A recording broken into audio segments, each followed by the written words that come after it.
Vamos a intentar arrojar luz sobre un asunto muy difícil, pero creo yo muy importante. He de decir que creo que me ha tocado la parte más difícil de la tarea, que es explicar lo inexplicable.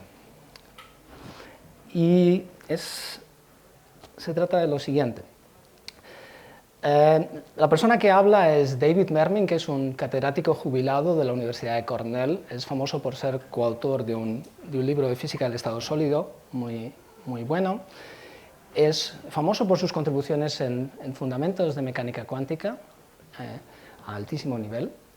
Y sobre todo es famoso por sus contribuciones incisivas y muy claras en Physics Today sobre aspectos, muchas de ellas sobre aspectos fundamentales, y en particular sobre aspectos fundamentales de la mecánica cuántica. Es de las personas que mejor escribe de ciencia y es la persona, junto con otra persona que aparecerá más adelante, que yo creo mejor ha escrito sobre mecánica cuántica, los problemas y todo. Incluso cuando está equivocado, es fantástico.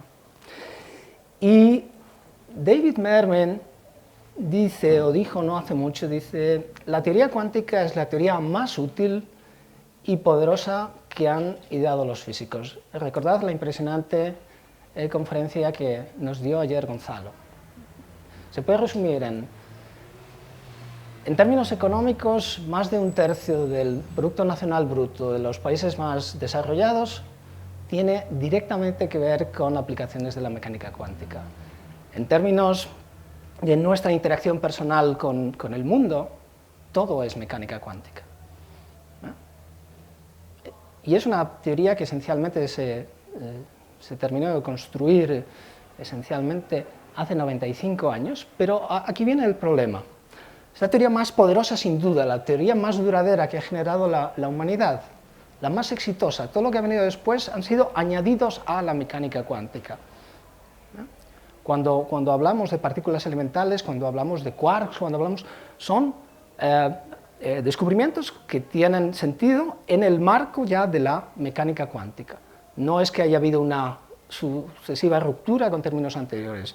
Hacia el año 1927 queda establecida la mecánica cuántica y prácticamente todo lo que se ha descubierto de nuevo en física después tiene cabida perfecta en el marco de la mecánica cuántica.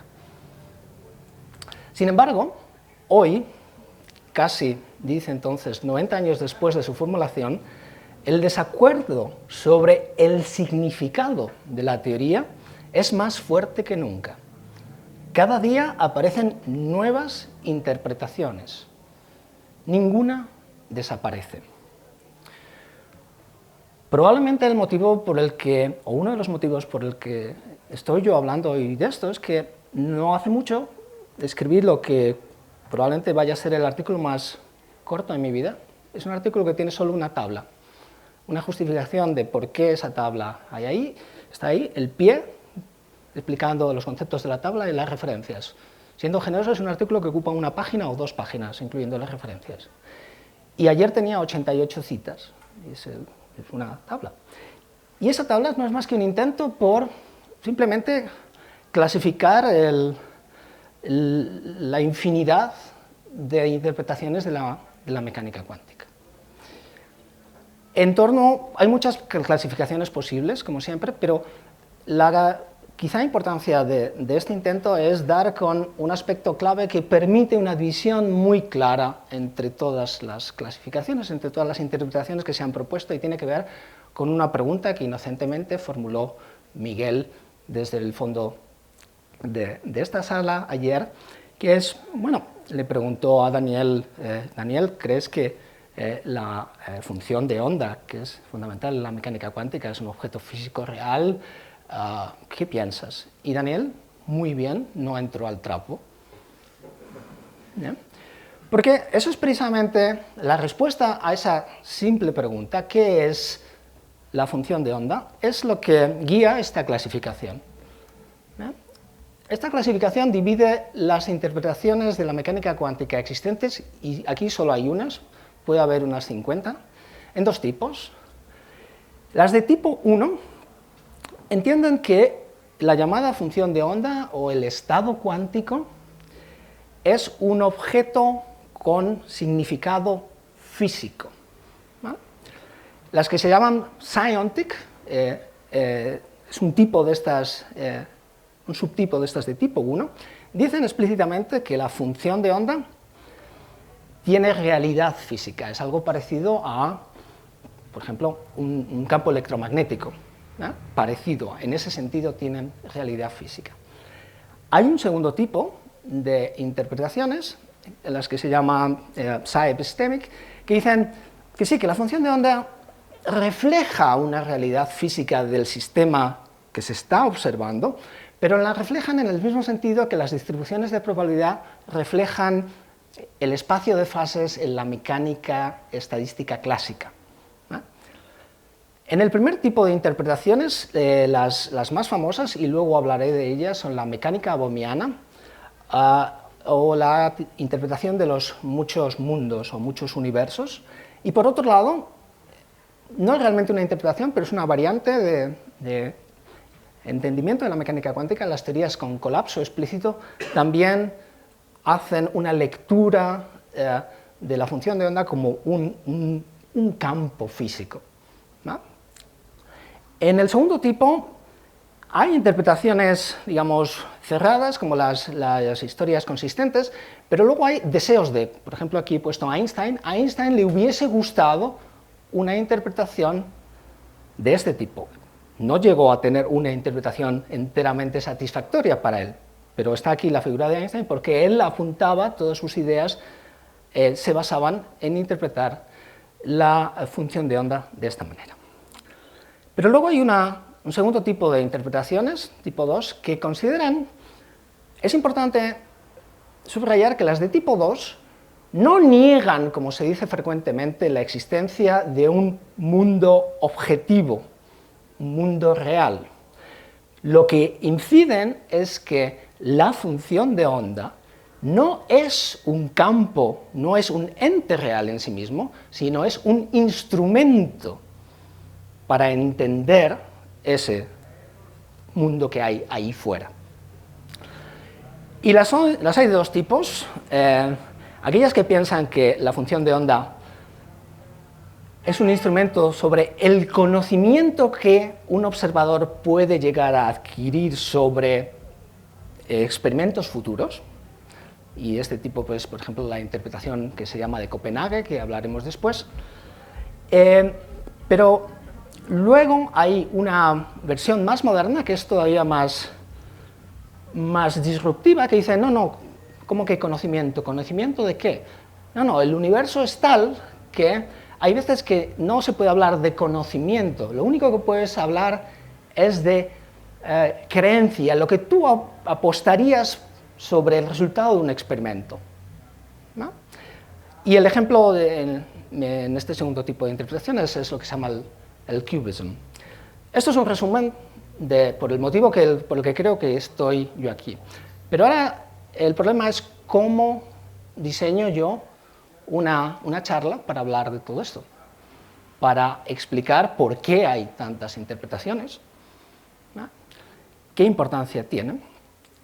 Y después de pensarlo mucho, el plan es el siguiente. Primero voy a tratar de hablar de la mecánica cuántica, de explicar pausadamente qué es la mecánica cuántica y hacerlo de una forma, por un lado, ingenua y por otro lado, todo lo contrario, extremadamente técnica, pero a propósito. Hay un plan detrás de todo, ¿no? En la parte ingenua voy a intentar ser sincero sobre una cuestión que dejó abierta Gonzalo ayer. Gonzalo se preguntaba, ¿es la mecánica cuántica la ciencia de lo pequeño? Pero no dio una respuesta concluyente, ¿no? También hizo bien. Entonces vamos a intentar responder a qué sistemas físicos se aplica realmente la mecánica cuántica. La parte más importante, más útil y más sorprendente para aquellos que no usen la mecánica cuántica en el día a día es en qué tipo de experimentos concretos, qué características tiene que tener un experimento para poder aplicar la mecánica cuántica y qué tipos de predicciones hace la mecánica cuántica, ¿no? Y también necesito la parte difícil, porque es la parte que es la única luz que tenemos, tenemos que explicar qué es la mecánica cuántica en realidad, cómo estas reglas de cálculo tan extrañas, matemáticamente que son, creo que se puede entender, ¿vale? Porque en realidad es muy sorprendente la sencillez matemática de la mecánica cuántica. Y sobre todo entender qué tipo de predicciones hace y cómo se conjugan esas matemáticas con las predicciones. Ese es el primer intento. Y va a quedar, ahora voy a hacer un intento de explicar por qué hay tantas interpretaciones usando el desarrollo histórico.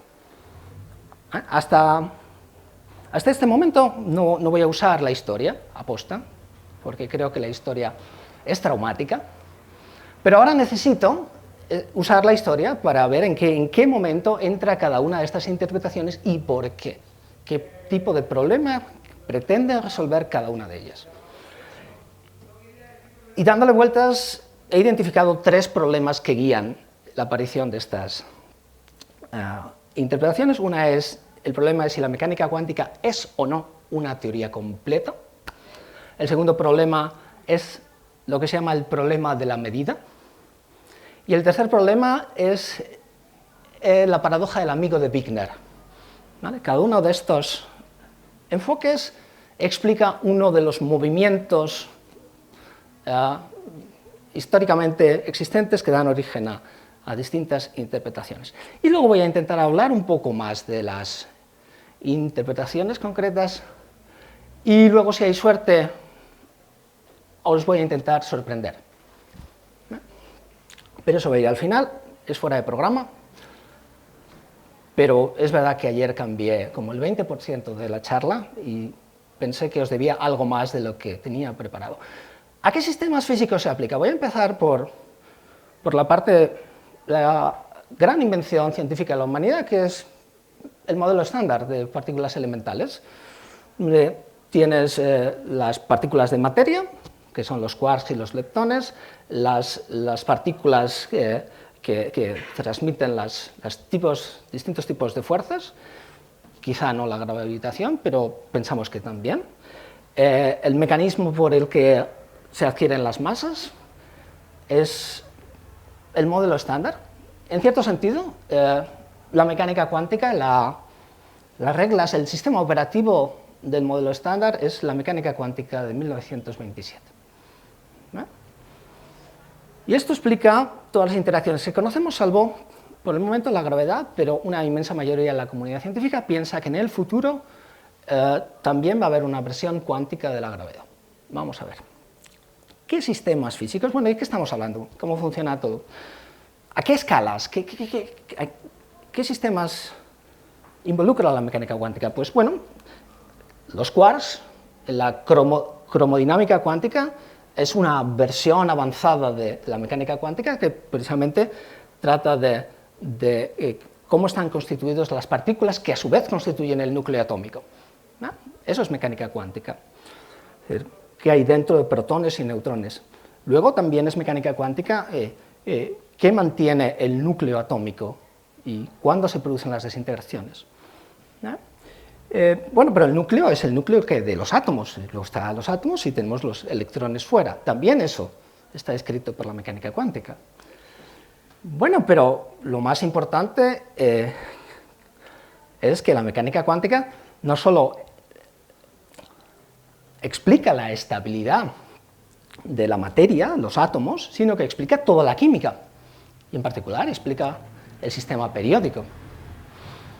Pero más aún, también explica los agregados de átomos, explica la física molecular.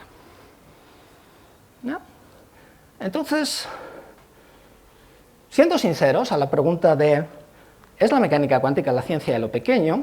Lo que yo me atrevo a escribir saco esta escala de longitudes, tenéis las unidades en metros, es que me atrevo a decir que la física cuántica se ha aplicado con éxito en un rango que va entre los quarks y las moléculas relativamente grandes. Ahí se usa, pero claro, todos habéis oído hablar de la función de onda de un agujero negro. Un agujero negro es un objeto enorme. Incluso habréis oído hablar a lo mejor de la función de onda del universo. Pero yo no me atrevo a llevar la línea roja por ahora más allá. Y además quiero señalar un aspecto muy importante, creo. ¿El electrón es pequeño o no es pequeño? El electrón es pequeño, está en esta escala roja, ¿no? Estamos de acuerdo. Todo el mundo diríamos ahora mismo que en la física cuántica se aplica al electrón. No a todo el electrón. Quiero decir, cuando hablamos de la masa del electrón en mecánica cuántica no relativista, el papel, la forma de tratar la masa del electrón es lo mismo que en física clásica. La masa del electrón, un objeto muy chiquitito, desde esa perspectiva no es algo que tratemos con la física cuántica. Tratamos con la física cuántica las componentes del spin del electrón. Quiero con esto decir que la pregunta es más sutil de lo que parece. No es que haya sistemas de un tamaño o de una escala de longitud concreta donde se aplique con éxito la mecánica cuántica, sino determinadas interacciones de esos sistemas sí se describen con éxito con la mecánica cuántica, pero las medidas de la masa a bases energías de un electrón no necesitas usar mecánica cuántica. Entonces es un poco más sutil. Y ahora viene la parte más disruptiva. Uno pensaría, después de todo el catálogo que escuchamos ayer de virtudes y aplicaciones de la mecánica cuántica, que la mecánica cuántica es una teoría con una gran complejidad en cuanto a las formas en que se aplica. Tiene muchísimos escenarios, pero en rigor, para poder aplicar la mecánica cuántica, tú tienes que localizar en tu fenómeno físico dos etapas. Es decir, la mecánica cuántica, lo que quiero decir, describe experimentos en los que podemos distinguir dos fases, una que podemos llamar preparación y otra que podemos llamar medida. Cualquier cosa que ataquemos con la mecánica cuántica tenemos que ser capaces de discernir en qué parte es la preparación, qué parte es la medida. ¿Y qué es una preparación? Bueno, una preparación es tomar un sistema físico, un átomo, hacerle algo y soltarlo. O eventualmente hacerle, después de haberlo soltado, hacerle más cosas, incluso puede revertir. Es una cosa que yo represento así un poco abstractamente de esta manera una caja negra de la que sale una flechita que es un sistema físico al que se le ha hecho algún tipo de interacción. ¿Y qué es una medida? O una medición. Bueno, es una etapa posterior donde uno introduce el sistema físico, hace una interacción, pero es una interacción sutilmente distinta, porque es una interacción que da un resultado clásico. Esto puede ser un clic, puede ser un puntito en una pantalla, puede ser una aguja que llega hasta cierta altura, ¿vale? Y en los experimentos más finos, además, uno recupera el sistema físico original, el ion, el átomo que tuviese. Entonces, aquí he distinguido dos tipos de medidas, las medidas destructivas, que son las más fáciles de hacer, aunque muchas de ellas son muy difíciles, porque, bueno, haces la medida, pero no tienes oportunidad de hacer una medida posterior sobre el mismo sistema físico, porque ya es inaccesible, se ha usado para activar a lo mejor una corriente eléctrica o generar un puntito en una pantalla. Y las medidas más interesantes, más precisas, pero mucho más costosas, que son las medidas sin demolición, donde uno obtiene un resultado, pero luego puede seguir trabajando sobre ese sistema físico, haciéndole medidas posteriores, o puede, por ejemplo, repetir la medida y ver qué pasa. Esto es importante. Para visualizar esto con un ejemplo muy bueno creo que es el experimento Stern-Gerlach, que consiste, básicamente tienes una fuente de átomos de plata originalmente, con un agujero que hace que salgan por ahí, luego una serie de filtros que coliman el haz, de alguna manera seleccionas, y luego seleccionas unos átomos con una cierta velocidad y en un cierto canal, y haces pasar esos átomos por un campo magnético inhomogéneo. ¿Vale? Es un experimento famoso porque llevó a comprobar que el momento magnético de los átomos estaba cuantizado, ¿no? Pero aquí, al final, lo que tenemos es una medida destructiva, porque finalmente estos átomos de plata lo que hacen es incidir sobre una pantalla y van dejando manchas, ¿no? Pero es un ejemplo creo que muy bueno. Y cuando hablamos de estado cuántico, ¿qué queremos decir? De función de onda, ¿qué queremos decir? Voy a intentar explicarlo de una forma operativa. Imaginad que tenéis un montón de dispositivos que preparan, como en el caso de Stargarlag, que preparan átomos de plata, varias formas distintas, ¿no? Y tenéis a su vez un conjunto de medidas que actúan sobre los átomos de plata y, para ser más concretos, sobre el momento, el spin, ¿no?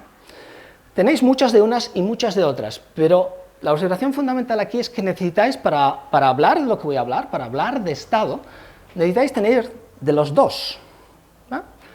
Entonces empezáis a combinarlas, ¿no? Primera fuente con primera aparato de medida, segunda fuente, segunda forma de preparación, y algunas veces habrá fuentes, a lo mejor que son distintos colores en mi diagrama, pero que dan las mismas estadísticas. Con todas las medidas que tenéis disponibles, en realidad no hay forma de distinguir esas dos fuentes, ¿no? Y, por otro lado, habrá veces que aparatos que a priori miden cosas distintas, bueno, en realidad, sea lo que sea, están midiendo lo mismo porque dan el mismo resultado. Entonces, combinando todas estas posibilidades, establecéis lo que en matemáticas son clases de equivalencia, que preparaciones son indistinguibles, que mediciones son indistinguibles, y cada clase de equivalencia es lo que se llama un estado cuántico en las preparaciones, y cada clase de equivalencia en las mediciones es lo que se llama un observable cuántico. Es importante incidir en que la definición de clases de equivalencia, de estados, depende de lo que puedes medir, y viceversa. La definición de lo que puedes medir depende de lo que puedes preparar. Porque, y esta es la primera cosa que probablemente sea sorprendente si uno lee el 90% de los libros de física cuántica, un sistema cuántico no es un sistema físico, es otra cosa. Un sistema cuántico, lo que llamamos, por ejemplo, un qubit, un sistema cuántico de 2 niveles, un sistema cuántico de 3 niveles, es el resultado de esta construcción teórica de estos estados, estas medidas, ¿no? Es decir, un sistema cuántico es, por un lado, el conjunto de estados con respecto al conjunto de observables, y el conjunto de observables con respecto al conjunto de estados.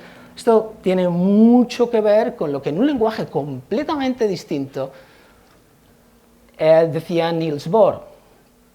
Es decir, para describir inambiguamente y de forma apropiada los fenómenos cuánticos, debemos incluir la descripción de todo el dispositivo experimental, no solo hablar del átomo de plata, sino de qué se le va a hacer a ese átomo de plata, qué conjunto de cosas, ¿vale? Porque lo que dice la mecánica cuántica se refiere a todo, ¿vale?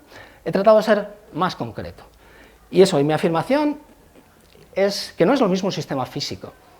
Un sistema físico es un átomo de plata, o el momento magnético del átomo de plata, ¿vale? Pero con eso definimos en mecánica cuántica un sistema de 2 niveles, un qubit, pero el qubit no es eso. El qubit es una parte, el qubit requiere ese sistema físico, ¿vale? Pero también requiere que definamos qué le vamos a hacer. Todo ese conjunto de interacciones que vamos a someter a los átomos de plata. Y si me preguntáis cuál es el experimento cuántico ideal, el más bonito, el más caro, es algo así. Es una fuente de sistemas que prepara sistemas. ¿Qué hace la mecánica cuántica aquí? Pues tras este ejercicio de caracterización dice, bueno, esta fuente prepara estos estados. y asigna un objeto matemático a lo que, vamos a decir, sale de esa fuente. Posteriormente podemos hacer interacciones adicionales sobre esos sistemas, interacciones que no dan un resultado, no son medidas en el sentido que definía antes, pero la teoría también caracteriza esas interacciones, cómo cambia el estado cuántico tras esas interacciones. Es decir, la teoría, al final de esas interacciones, asigna un segundo estado cuántico. ¿Vale?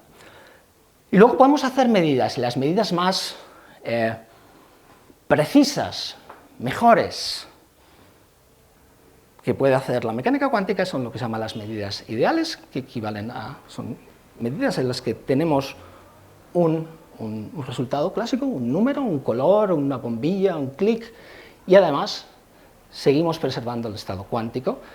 Y además, esas medidas ideales quiere decir que son repetibles, que si la vuelvo a hacer, el resultado me va a salir el mismo. Esto es muy importante. Y si lo vuelvo a hacer otra vez, va a volver a salir lo mismo. Mi abuela diría, bueno, como todas las medidas, mi abuela era sabia. Y siendo más precisos, son medidas que son mínimamente perturbativas, en el sentido de que se diseñan para que permitan hacer medidas posteriores del mayor número posible de observables.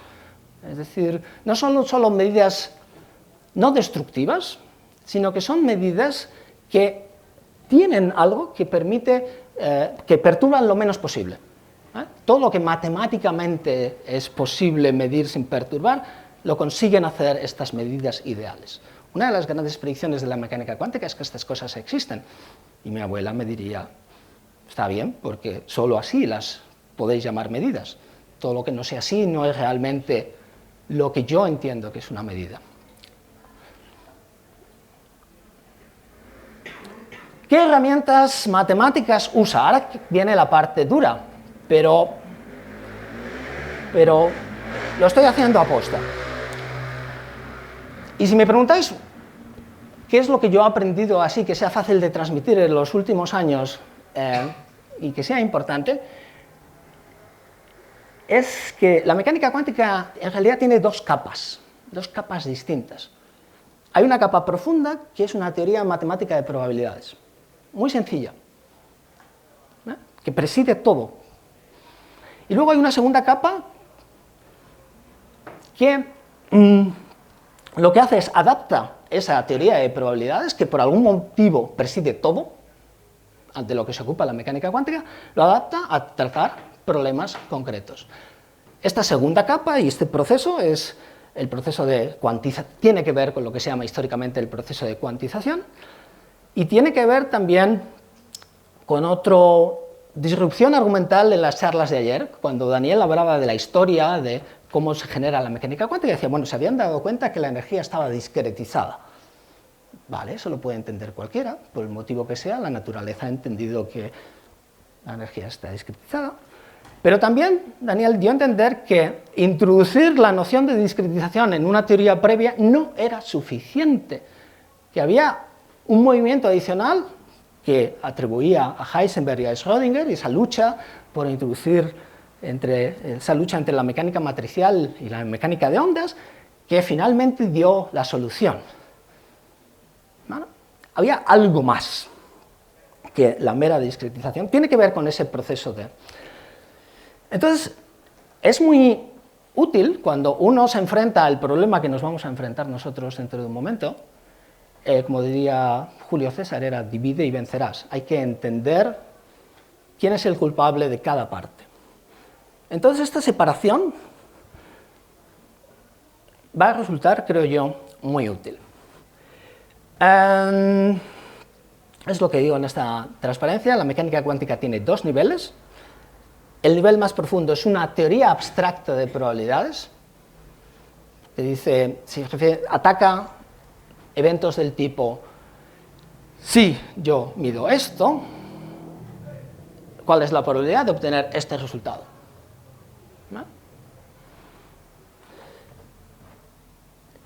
Y luego hay una capa que es la propia teoría mecánica cuántica, que es una adaptación a problemas concretos, mecánicos, de electrodinámica, de lo que toque, ¿no? Pero la capa más profunda, donde están realmente todos los problemas conceptuales,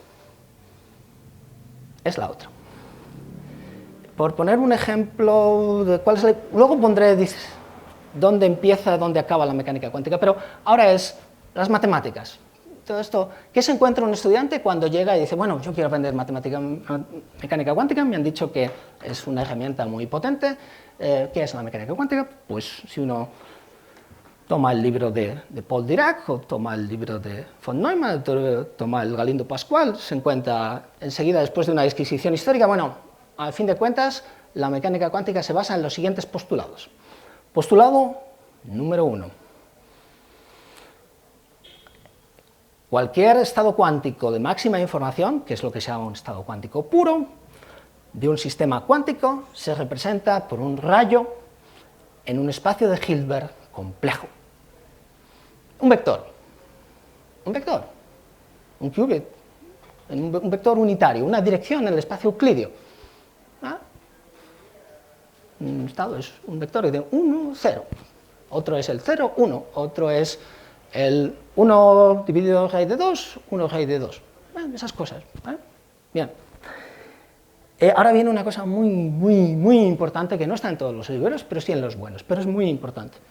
Dice, bueno, por cierto, cualquier rayo en el espacio de Hilbert representa un estado cuántico puro. Es físicamente preparable. Bueno, y luego este espacio de Hilbert se llama el espacio de estados de los sistemas cuánticos y el vector se llama el vector de estado. Postulado número 1. Trata de la representación matemática de los estados cuánticos en los que se tiene mayor información, que es lo único que me interesa hoy. Postulado número 2. Bueno, todos sabemos, bueno, las simetrías son importantes en física, ¿no? Una simetría es una invariancia bajo una cierta transformación, ¿vale? Las simetrías, puedes tener las simetrías, por ejemplo, en el espacio de estados. La cuestión es cómo se tratan las simetrías matemáticamente en la mecánica cuántica. Esto es el teorema de Wigner. Cualquier simetría en el espacio de estados cuántico se representa por un operador unitario o antiunitario en el espacio de Hilbert. Y de nuevo la coletilla importante. La correspondencia con las matemáticas es 1 a 1.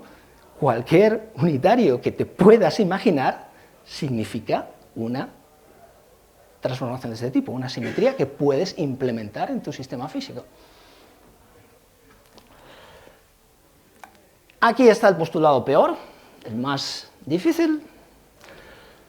Y está bien que haya definido lo que es una medida ideal. Recuerden a mi abuela, una medida ideal es lo que mi abuela llama una medida. La medida ideal de cualquier observable cuántico se representa por un operador autoadjunto en el espacio de Hilbert. Los posibles resultados son los autovalores de ese operador autoadjunto. Eso es lo que aprende uno, que hay que aprender inmediatamente lo que es un operador autoadjunto y a calcular autovalores porque esto es súper importante. Es el mensaje que se lanza a los estudiantes de primero, segundo y tercero. De nuevo la coletilla fundamental. Y cualquier operador autoadjunto representa un observable. Por algún milagro, la naturaleza es así. Lo que es posible matemáticamente se debe poder hacer en el laboratorio. Y esto es el preámbulo de el cuarto y último postulado de la teoría cuántica de la probabilidad, ese núcleo de la mecánica cuántica, el núcleo de la teoría probabilística. Dice, si el estado cuántico inicial es un estado puro, un vector, y se hace una medida ideal,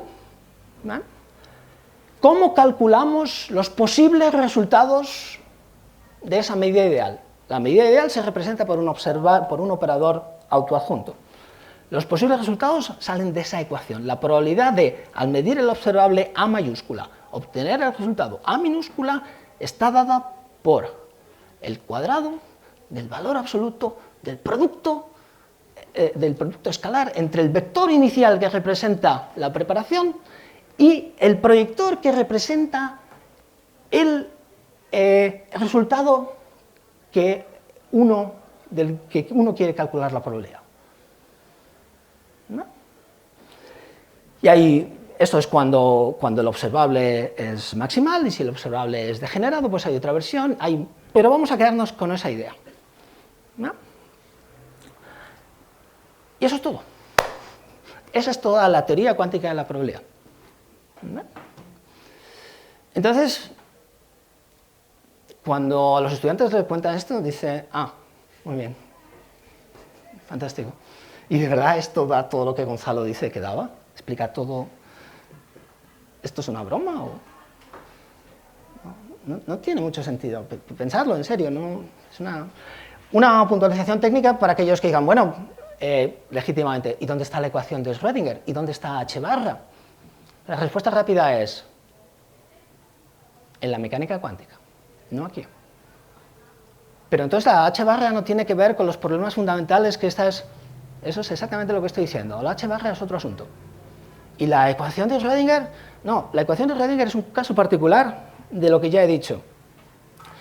Dice, por ejemplo, perdón por las transparencias en inglés, el postulado de la teoría cuántica de la probabilidad dice, cualquier simetría del estado cuántico de espacio se representa bla, bla, bla, bla, bla. Bueno, en física, cualquier simetría se representa por una cantidad conservada y las leyes de la física se suponen que son invariantes en el tiempo y esto implica que hay una cantidad conservada, léase la energía, y si la energía es un observador físico, debe haber un operador autoadjunto en ese espacio de Hilbert, ¿eh? Y habrá una evolución temporal. Lo que quiero decir es que Schrödinger no es más que uno de los infinitos casos posibles de evolución temporal, efectivamente muy significativo en física, pero no tanto en teoría de la probabilidad, ¿eh? De esto. Y aquí aparecen los hamiltonianos, que ya dan una descripción más concreta del problema que queremos abordar en mecánica, y aparecen H. ¿No? Otro ejemplo de donde se desvía, he dicho una y otra vez que la correspondencia entre las matemáticas, estas extrañas, y la física es perfecta, según los postulados, pero en determinados sistemas físicos no es perfecta. ¿Eh? Y en determinados casos sabemos por qué. Y hay motivos físicos por el que hay ciertos estados que no se pueden preparar, ciertos observables que no se pueden. Y corregimos eso, es un paso más, un detalle más fino, pero es un detalle menor. Pero la pregunta es esta. Esta, en el fondo, es la pregunta. Yo siempre lo visualizo y por eso está aquí como Robinson Crusoe. Imaginemos que hemos tenido la suerte, no hemos tenido la suerte, de no haber sido sometidos nunca a una clase de este tipo, donde nos han explicado los postulados de la mecánica cuántica así, sino que lo que vemos es la mecánica cuántica en acción. Somos Robinson Crusoe en una isla, pero en una isla llena de experimentos cuánticos, donde vemos lo que pasa cuando jugamos con esas cajas que teníamos antes, las combinamos y vemos qué es lo que ve Robinson Crusoe, que no sabe matemáticas, en qué es lo que realmente ve, qué es lo que hay detrás de todo ese formalismo, olvidándonos de las matemáticas y quedándonos solo en las probabilidades, en lo que uno puede contar, ¿no? Porque la pregunta es, ¿y todas esas cosas, en particular ese formalismo tan raro, de dónde sale? ¿Por qué funciona tan bien? ¿Por qué llevamos 95 años haciendo física usando esto? Y siempre funciona. Y cada vez que tenemos más dinero para hacer experimentos más precisos, llegamos a regiones y sigue funcionando. Bueno, en este momento es cuando los dejo con la inquietud y voy al desarrollo histórico, no tanto de la mecánica cuántica como de las interpretaciones. Y voy a saltar en un momento de la historia muy particular, diciembre de 1922. ¿Por qué? Bueno, la historia es que en 1921 el Comité Nobel considera que los candidatos que hay ese año sobre la mesa no son suficientemente buenos para merecer el Premio Nobel de Física, y decide, de acuerdo con los estatutos, que ese año, 1921, no se da el Premio Nobel de Física. Muy bien. Pero en noviembre de 1922, el Comité Nobel anuncia que el Premio Nobel de Física de 1922 se va a dar a Niels Bohr, mientras que el Premio Nobel de Física de 1921, aunque se anuncia en noviembre de 1922, se va a dar a Albert Einstein por sus contribuciones a la física teórica, sin especificar. No es verdad que nunca se le diese a Einstein un premio por la relatividad. De una forma encubierta está aquí, porque esto es 1922 y la teoría de la relatividad es de 1915-1916 y la comprobación espectacular de la teoría de la relatividad es de 1919. En 1919, desde 1919, Albert Einstein era una figura mundial. Entonces, de una forma un poco cobarde, la Academia sí está reconociendo las contribuciones a la física teórica de Albert Einstein. Bueno, pero el asunto es que por motivos que no vienen al caso, Albert Einstein se había embarcado en un viaje que, por cierto, le trae a España en 1923, y en ese momento está en Shanghái con una lista de 90 charlas ya cerradas que le van a tener ocupado hasta marzo de 1923, con lo cual no puede ir a Estocolmo. Y esto es muy gracioso porque, bueno, Niels Bohr vive cerca, va a Estocolmo, y se podían haber encontrado, pero no se encuentran. Einstein no va a Suecia hasta julio del 23, sino va a Estocolmo, da la charla en Göteborg. Pero ya es en ese momento hay un encuentro o un desencuentro en una sucesión de encuentros entre un personaje y otro. Hay un debate que es el que nos va a ocupar aquí, es el que va a explicar unas cosas que... Probablemente uno de los debates intelectuales más importantes de la historia, que yo creo que nace eso en 1925, tenéis las fotos de Einstein y Bohr discutiendo, y se prolonga hasta la muerte de Albert Einstein en 1955. ¿De qué trata la discusión? ¿Por qué hay una discusión? Hay una discusión por la mecánica cuántica.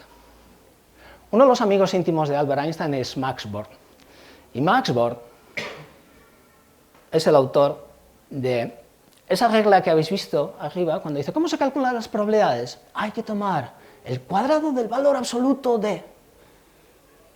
Pero probabilidades, o sea, ¿qué predicciones hace toda esa teoría? Al final solo predice probabilidades. El autor de eso, el descubridor de eso, es Max Born. Pero la conclusión es que la teoría es esencialmente probabilística.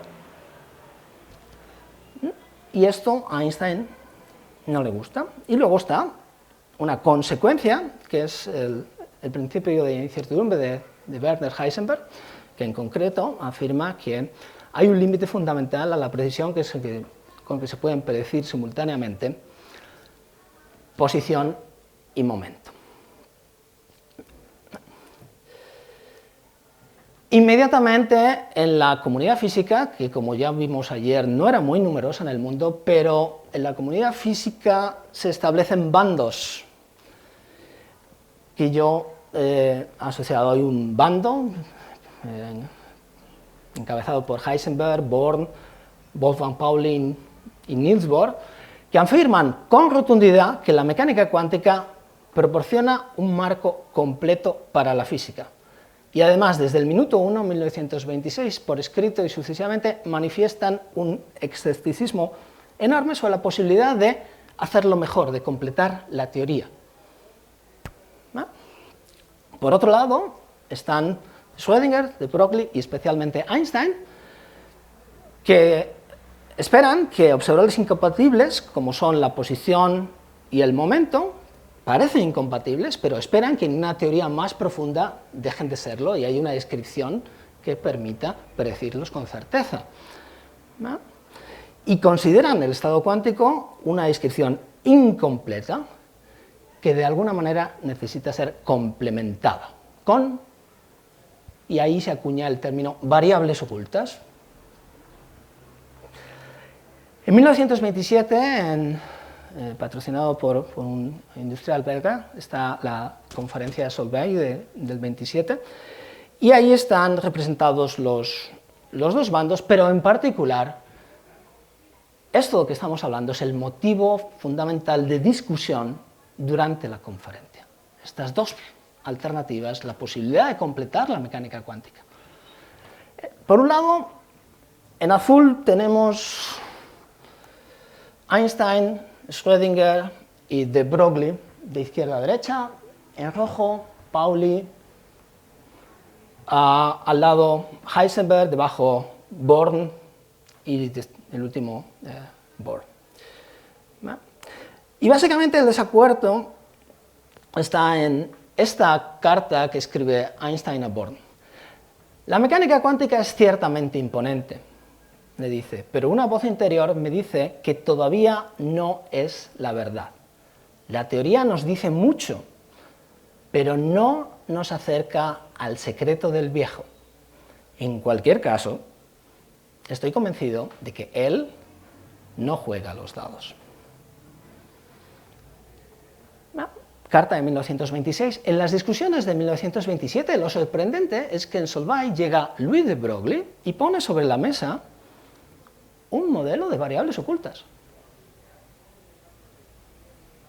Lo que están diciendo que no se puede, pues llega él y presenta uno, pero las críticas que le hacen, que los detalles solo se refleja la contundencia de las críticas, de la magnitud y hasta el punto de que de Broglie se echa atrás, le llevan a abandonar la idea. Antes hemos hablado, hay un vídeo precioso, se les puede ver después de las discusiones, se les puede ver salir y ponerse a fumar, y ahí tenéis el enlace a internet, y todas las discusiones están recogidas en las actas que firma Lorenz.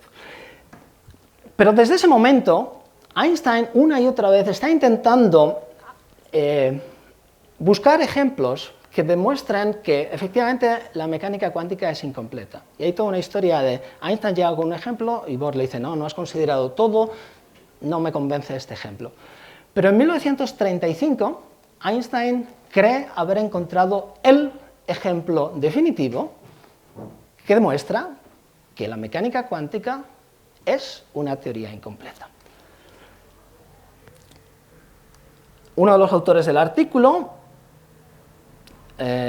Boris Podolsky, lo filtra al New York Times y el New York Times publica esto. Einstein ataca la teoría cuántica, seguida de una explicación muy buena, que casi te evita leer el artículo de Einstein, porque es súper buena. El artículo del que estoy hablando es el artículo de Einstein, Podolsky y Rosen, 1935, es hoy en día el artículo de Albert Einstein más citado, ¿no? Y lo que es importante aquí es que entendamos lo que Einstein y sus colegas dicen, porque dicen una cosa muy importante. Y para entenderlo, en lugar de usar el ejemplo original, voy a usar una versión que es técnicamente más sencilla, debida a David Bohm, en el año 50, pero que refleja fielmente lo que Einstein y compañía querían decir. Dice, consideremos un ejemplo, un experimento en el que en el centro tenemos una fuente de pares de partículas. Una de las partículas viaja hacia vuestra izquierda y ahí está Alicia, y Alicia hace una medida que puede tener dos resultados posibles. Esa medida la vamos a llamar A, y los resultados los vamos a llamar +1 o -1. La otra partícula, que sale al mismo tiempo de la fuente, viaja hacia vuestra derecha y llega a un laboratorio donde hay otro observador, que se llama Bob, que hace otra medida, que en general vamos a llamar B, también con dos resultados, ¿no?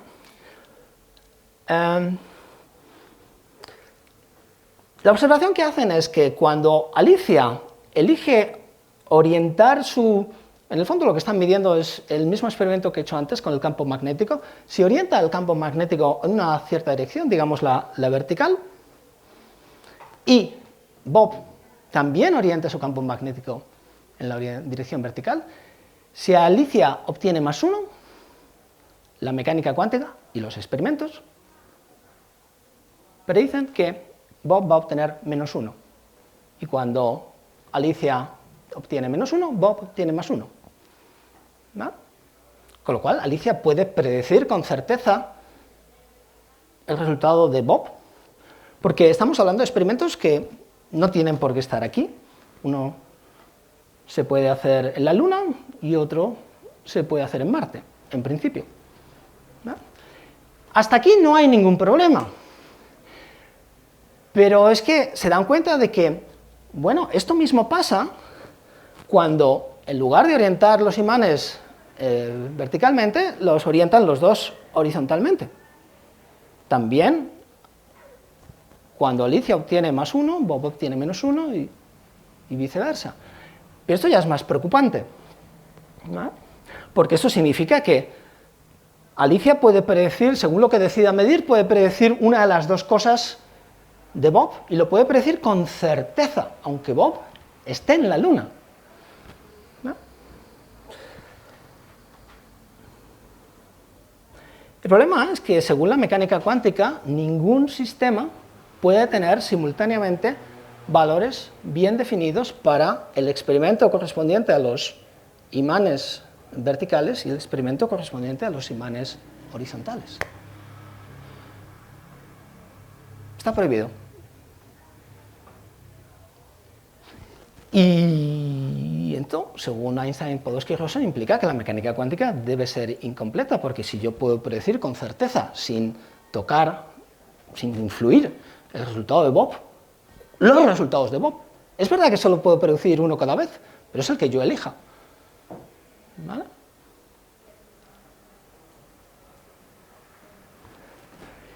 Es el que yo elija, porque hay una posibilidad lógica, es que, bueno, depende de lo que yo elija,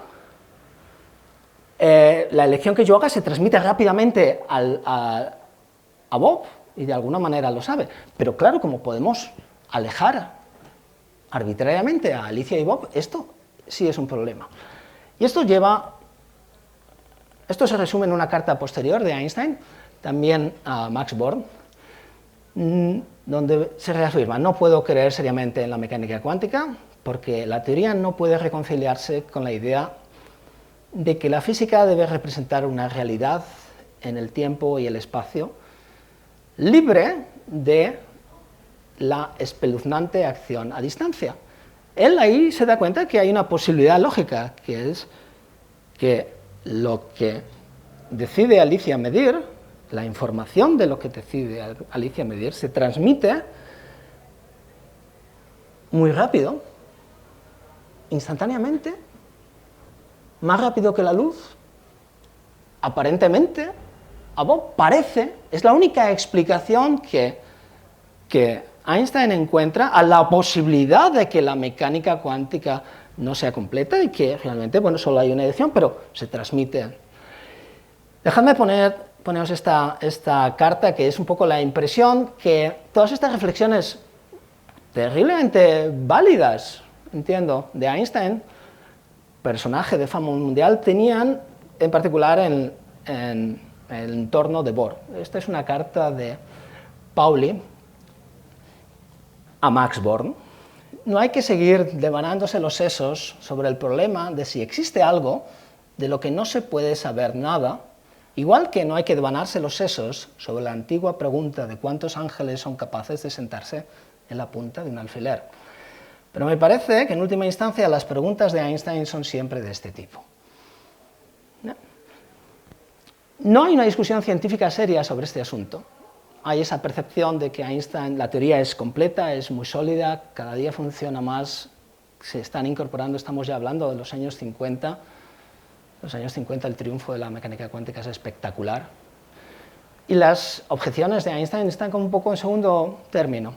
Más aún porque poco después de estas discusiones de Solvay aparece una demostración matemática debida a John von Neumann, que supuestamente demuestra la imposibilidad de completar con variables ocultas la mecánica cuántica. Es una demostración muy influyente porque luego la incorpora en un libro donde formaliza de forma matemática, y es la segunda formalización, consistente, o sea, muy sólida de la mecánica cuántica después de la de Paul Dirac, toda la mecánica cuántica, todo está ahí. Pero posteriormente es verdad que se ve que hay una hipótesis en esa demostración, que es una hipótesis excesiva que invalida toda la demostración. Pero hay otro problema, que es que aparece una demostración de variables ocultas como las que supuestamente ese teorema prohíbe.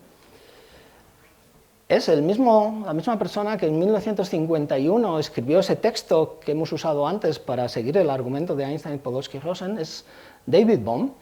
Y David Bohm desarrolló una teoría absolutamente consistente, una versión de la mecánica cuántica, en la que cada partícula tiene en cada instante una posición y un momento bien definidos.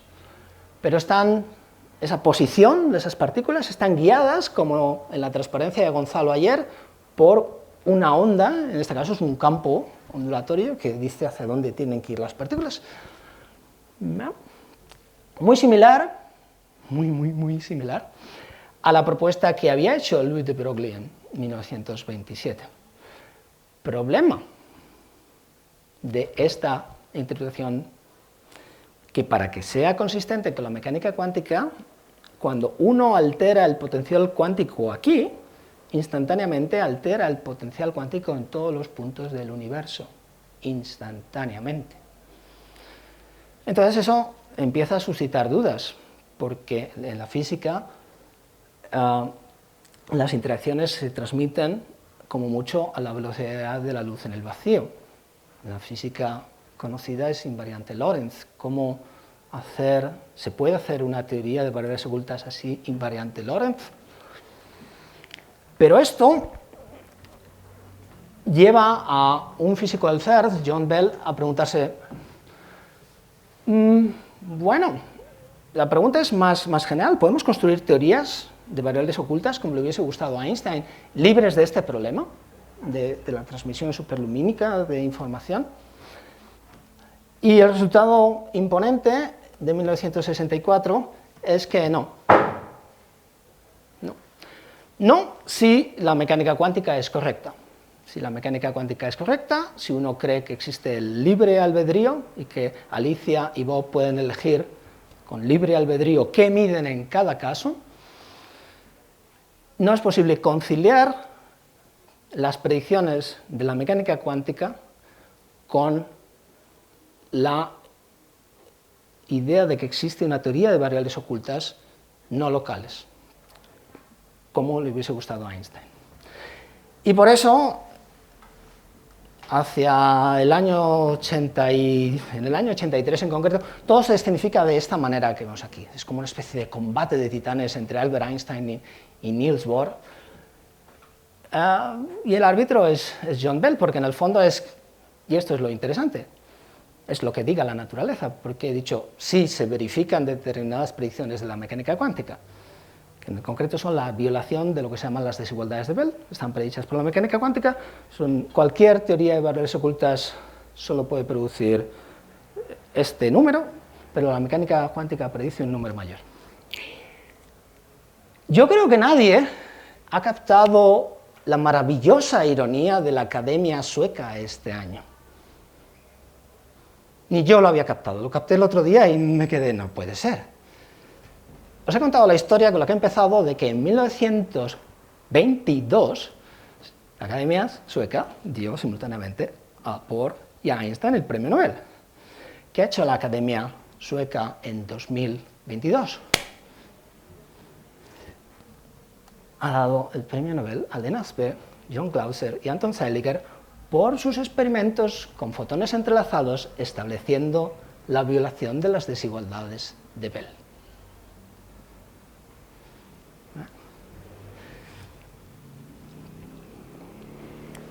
Lo dejo ahí también aposta. Aquí termina Con esto quiero empezar a cubrir la parte de interpretaciones. He hablado de Bohm, he hablado de la mecánica bohmiana. La mecánica bohmiana es una interpretación de la mecánica cuántica. Dice, tenemos este problema de que al nivel de las variables ocultas hay transmisión superlumínica de información.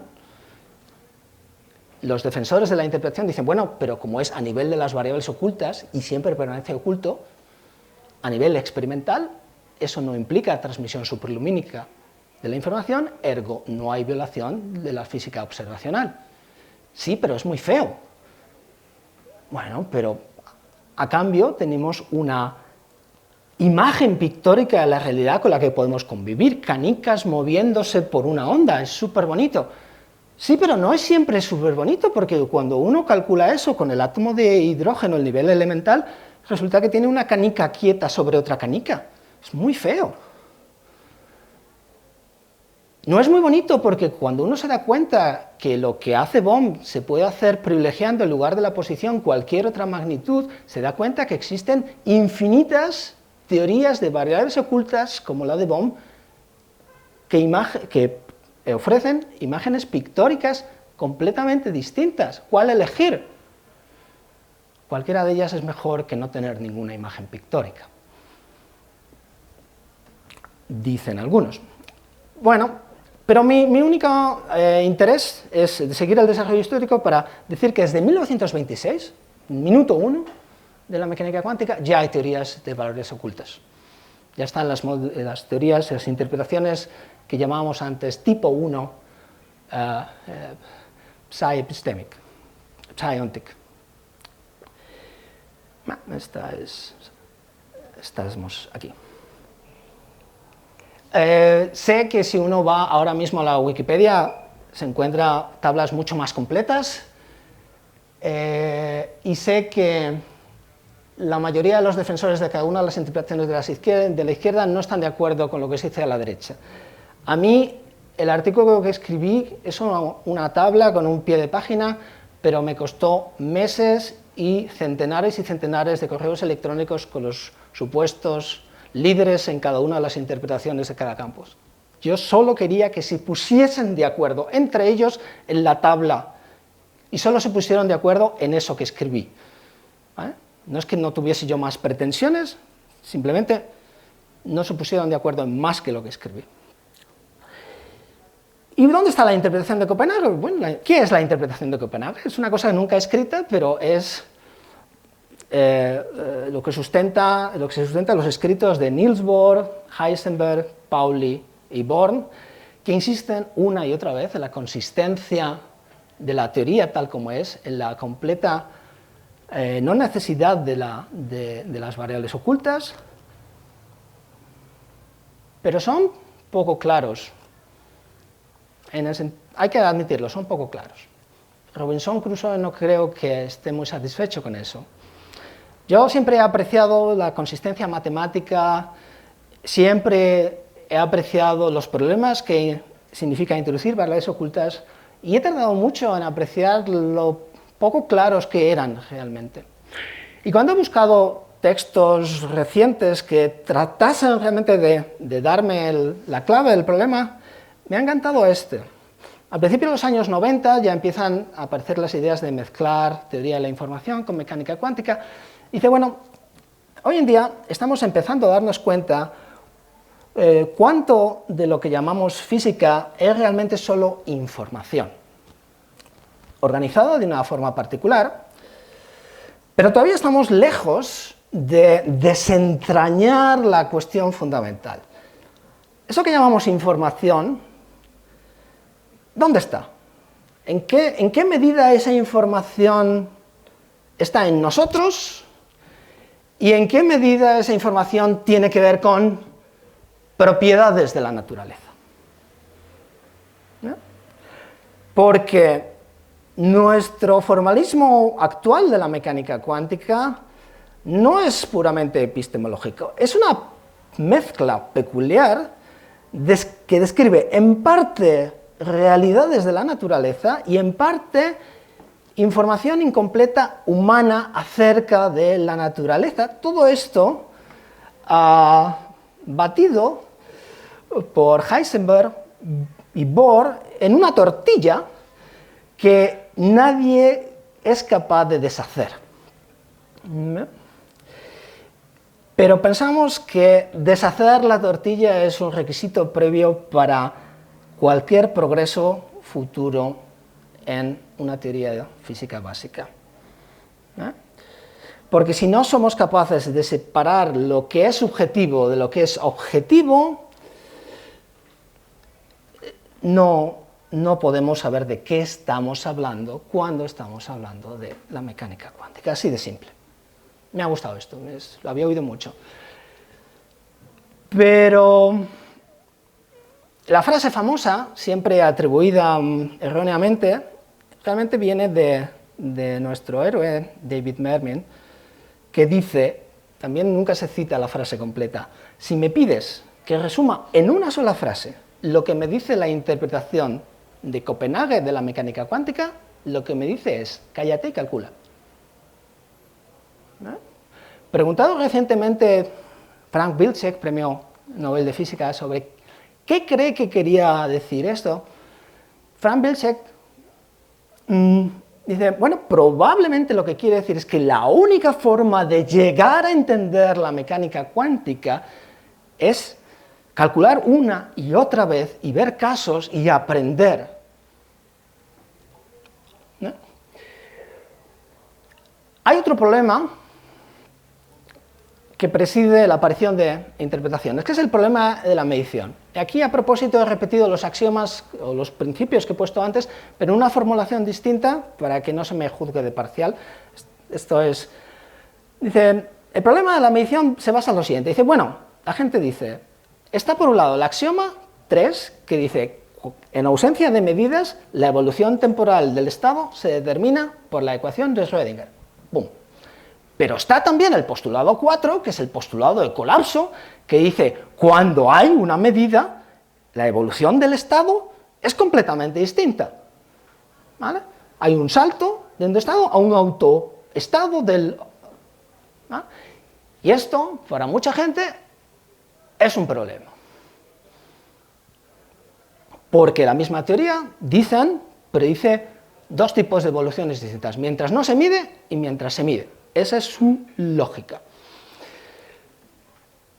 Y hay tres formas de enfrentar esta lógica. Una es creérsela y decir, ¿cómo lo arreglamos? ¿Cuál es el problema? El problema es que la primera ecuación es una ecuación lineal y la segunda es un cambio brusco. Pero ¿qué pasa si convertimos la primera en la segunda introduciendo una no linealidad? En lugar de una evolución lineal, en algún momento hay una no linealidad que hace que se pierda y que suceda lo segundo. ¿Dónde? ¿Cómo? Hay infinitas formas de que esto suceda. Esto es lo que se llaman las teorías de colapso explícito. Y la más famosa originalmente se debe a Girardi, Rimini y Weber. No es una interpretación de la mecánica cuántica, porque, como habéis visto, se basa en una corrección a un postulado fundamental de la mecánica cuántica, que es que la evolución temporal sigue siempre la ecuación de Schrödinger. ¿No? Pero, en un sentido amplio, es muy importante. Es muy importante, sobre todo por la cantidad de físicos fantásticos, influyentes, que creen que esta es la solución. Y si tengo que elegir a tres, pondría Steven Weinberg, Roger Penrose y Tony Leggett. Los tres están absolutamente convencidos de que esta es la solución. Los tres han publicado artículos en revistas prestigiosas proponiendo versiones explícitas de esta solución. En los tres casos, los experimentos han sido concluyentes. No. Pero hay toda una escuela que dice, bueno, no, pero si corregimos este parámetro y ponemos la no linealidad aquí, tenemos toda otra serie de modelos que no son excluidos por los experimentos, nueva generación de experimentos. Donde quiero llegar es que a día de hoy, y después de muchos años de jugar este juego, no hay ninguna evidencia experimental de los modelos de colapso físico. Pero hay un número extraordinario de colegas que siguen creyendo que esa es la solución. Pero hay otra solución. Visto así, hay otra solución. Primero hemos convertido el postulado 3 en el 4, Bueno, vamos a hacer lo contrario. Vamos a convertir el postulado 4 en el 3. Pero cuidado, en el 3 dice que es todo lineal, que todo se conserva, que hay una evolución unitaria, nada se pierde, nada. ¿Qué precio hay que pagar para hacer eso? Ah, pues súper fácil. Cada vez que hay una medida, el universo se divide en tantas partes como resultados posibles tiene esa medida. Globalmente se cumple el postulado 3, todo es lineal, pero por algún motivo solo vemos una rama del universo. ¿Vale? Con lo cual, la parte efectiva parece que es el postulado 4, pero a un nivel fundamental lo que sucede es una evolución unitaria, simplificando mucho. No voy a entrar en detalles, no voy a entrar al trapo y todos estos universos, cuántos, cómo, de dónde salen, cómo se comunican, no se comunican, qué evidencia hay, no voy a entrar. Pero he dicho que hay otra visión de esto, también la tengo que poner, y aquí uso a David Mermin de nuevo, porque hay mucha gente que dice que no, que este problema no es un problema, no existe el problema de la medida. La idea de el colapso de que el colapso de la función de onda es un proceso físico nace de un error de comprensión de cuál es el papel de la probabilidad en mecánica cuántica. Y aquí Mermin dice que hay tres tipos de actitudes frente a esto. Aquellos que creen que el problema de la medida es importante, que hay que corregir la mecánica cuántica. Aquellos que, como él, creen que no hay un problema de la medida. Y aquellos que no piensan mucho en ello. Pero hay un tercer factor que afecta a David Mermin, por ejemplo, aunque no crea que hay el problema de la medida, y es esta reflexión, que es una cosa que Wigner tampoco puso muy en serio, pero ahora ha crecido mucho, es lo que se llama la paradoja del amigo de Wigner. Es una historia donde está Wigner, y Wigner está fuera, y esto es un laboratorio, su amigo entra en el laboratorio, Wigner cierra la puerta. Y es la historia de cómo Wigner y el amigo están describiendo lo que está pasando usando la mecánica cuántica. Dentro del laboratorio, el amigo hace una medición cuántica que distingue dos estados cuánticos, llamamos 0 y 1, estados de un átomo. El estado inicial del átomo es una superposición de 0 y 1. El amigo de Wigner mide y encuentra o el resultado 0, en cuyo caso la mecánica cuántica dice que si es una medida ideal, el estado posterior del sistema es el 0 cuántico, o el 1. Entonces Wigner, desde fuera, describe el sistema átomo-amigo como lo que se llama un estado entrelazado, donde está estado 0 del átomo con el estado de amigo ha medido y ha encontrado 0, superposición de estado 1 del átomo, el amigo ha medido y ha encontrado 1. Hasta ahí, ¿vale? Pero luego Wigner le pregunta al amigo, oye, ¿qué te ha dado tu medida? Y sea cual sea la respuesta, la descripción que hace Wigner cambia, porque si la respuesta es me ha dado 0, Wigner, que antes tenía un estado entrelazado muy grande, dice ¡pum! Dice no, entonces el estado, después de que mi amigo me ha dicho el resultado que le ha dado, es ahora o el 0 y el amigo ha encontrado 0, o el 1 y el amigo ha encontrado 1, pero no la superposición. Pero claro, desde el punto de vista del amigo, la superposición que había se ha deshecho en el momento que el amigo ha medido. Desde el punto de vista de Wigner, la superposición se ha deshecho cuando el amigo ha tenido a bien decirle el resultado, media hora después. Y las dos son descripciones de lo mismo. Usa esto. Bueno, lo que decía Wigner, que no se suele terminar contando la conclusión de Wigner al respecto, es que la conclusión es que Wigner piensa que la evolución temporal, la aplicación de la mecánica cuántica, no para cuando involucra entidades físicas que involucran a seres conscientes. Pero el problema que nos ocupa es, ¿cuándo se produce el colapso? ¿Cuando mide el amigo? ¿O cuando mide Wigner? La mecánica cuántica dice, bueno, el colapso desde el punto de vista del amigo se produce cuando mide el amigo, desde el punto de vista de Wigner, cuando sabe el resultado de lo que ha medido el amigo. Y es un colapso un poco distinto. Pero la cuestión es, en términos de interpretaciones, ¿esto a qué da lugar? He hablado antes de que hay dos personas que escriben muy bien sobre fundamentos de mecánica cuántica, incluso cuando están equivocados, especialmente cuando están equivocados, porque escriben tan bonito que te lo crees. Y una era David Mermin y la otra persona es Carlo Rovelli, que es más joven que es el autor de lo que se llama la mecánica cuántica relacional, que insiste en dos puntos fundamentales. En uno de ellos, Bohr estaría absolutamente de acuerdo y la formulación de Rovelli es excepcional. Porque dice, la mecánica cuántica es una teoría sobre la descripción física de los sistemas físicos en relación a otros sistemas. Es relacional, no habla de la propiedad del átomo, sino de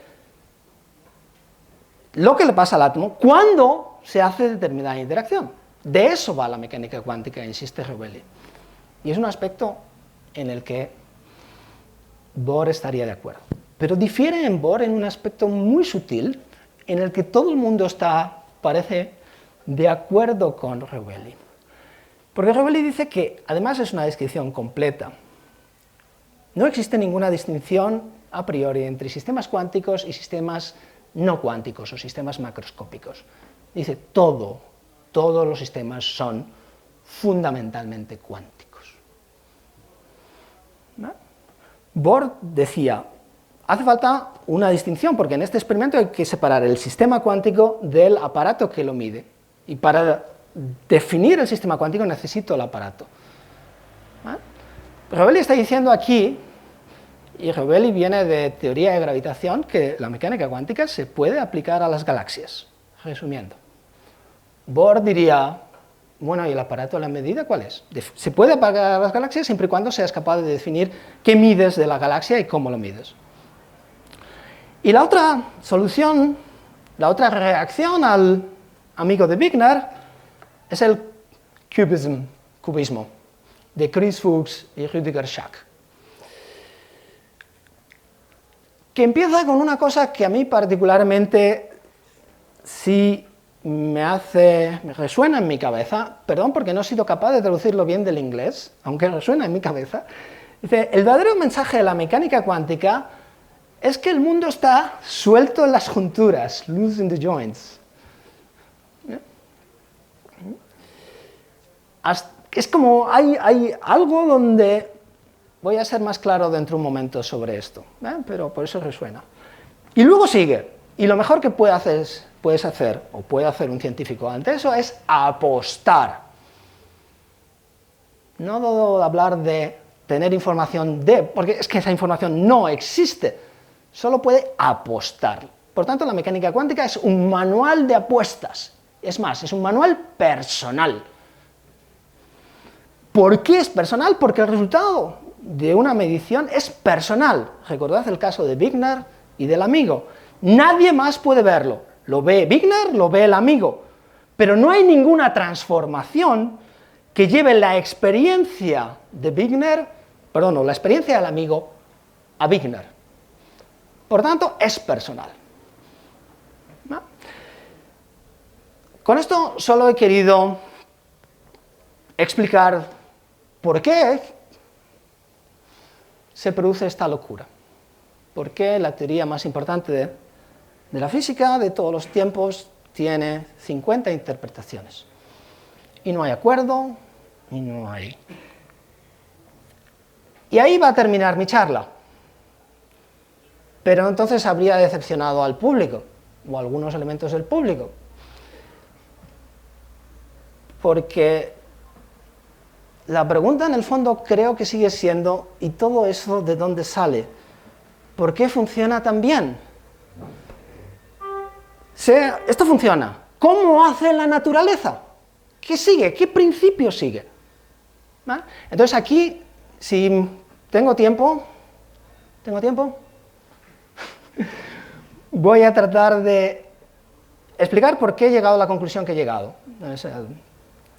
Todos habéis oído hablar de los experimentos de Bell, espero, por los que han dado el premio Nobel. Alicia tiene dos posibles mediciones, Bob otras dos. Entonces,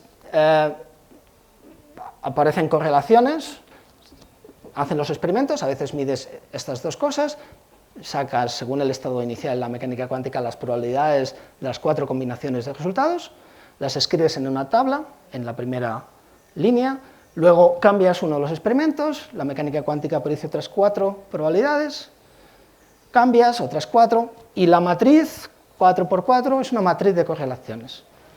Una matriz de correlaciones donde pues, están normalizadas cada fila, y luego se cumple que no hay transmisión de información cuando solo miras la probabilidad de Alicia ha medido esto, ha encontrado eso, no depende de lo que haya hecho Bob. Pero lo que quiero decir es que uno puede hacer el siguiente ejercicio. Puede imaginarse la geometría de los conjuntos de tablas que según la naturaleza son posibles. La historia del teorema de Bell es que los conjuntos de tablas que son posibles con modelos de variables ocultas locales, pues son ese conjunto rosa, bueno, malva que hay en el centro. Y Bell se da precisamente cuenta que hay veces que hay un conjunto que es más grande, que es el verde. Pero si os dais cuenta, hay un conjunto que es todavía más grande, que podría suceder.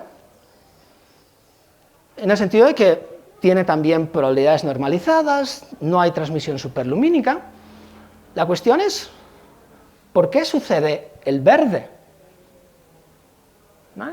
Si podemos identificar algún principio físico que dé la frontera del verde, que nos diga por qué llegamos hasta aquí, pero estaremos muy cerca de entender la naturaleza, o si no os gusta la perspectiva, estaremos muy cerca de alguien que quiere diseñar un universo donde las correlaciones que se observan son las mismas que se observan en nuestro universo, un hacedor de mundos. ¿Ven?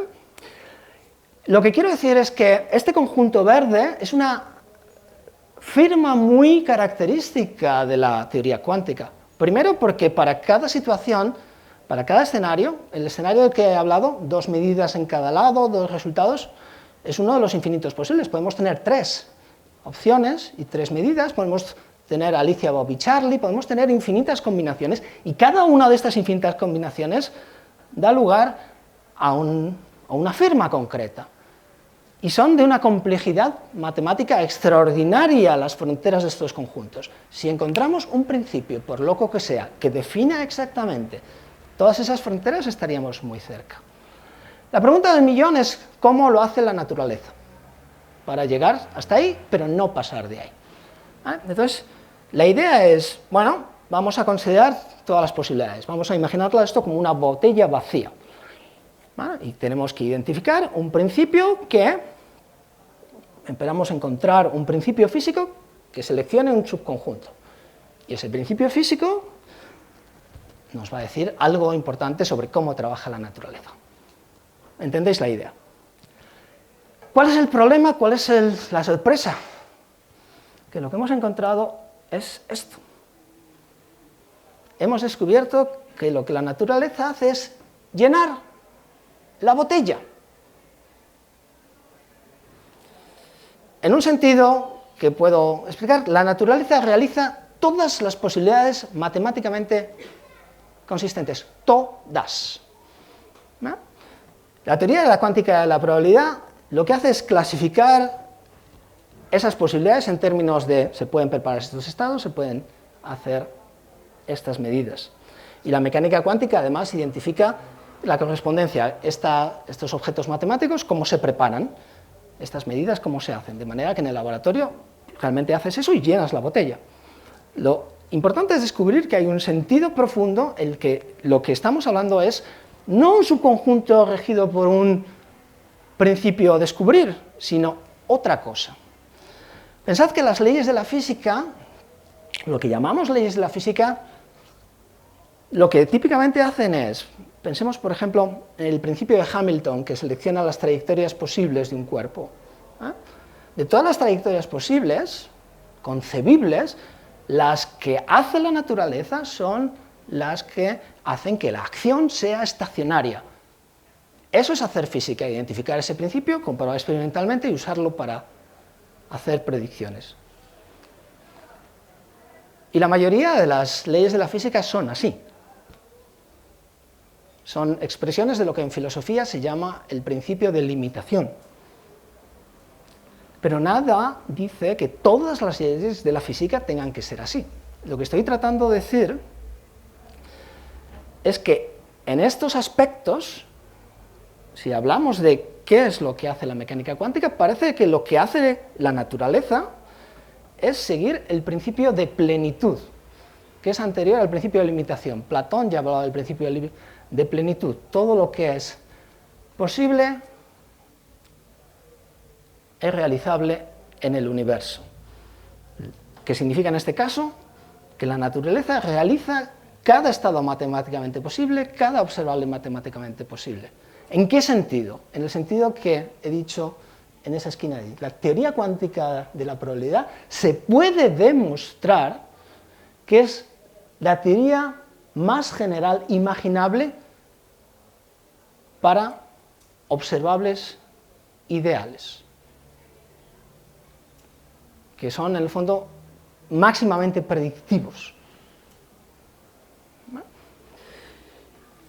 Si alguien me pide que resuma esto, muy rápido, todavía más, Bohr históricamente señalaba la dirección correcta, la teoría es completa, es consistente, pero nunca nos explicó por qué. Nunca nos explicó el principio físico que sigue la naturaleza para generar esa teoría y que explica esa coherencia, esa consistencia. Faltaba saber el porqué de la música. Muchas gracias y perdón por haberme extendido.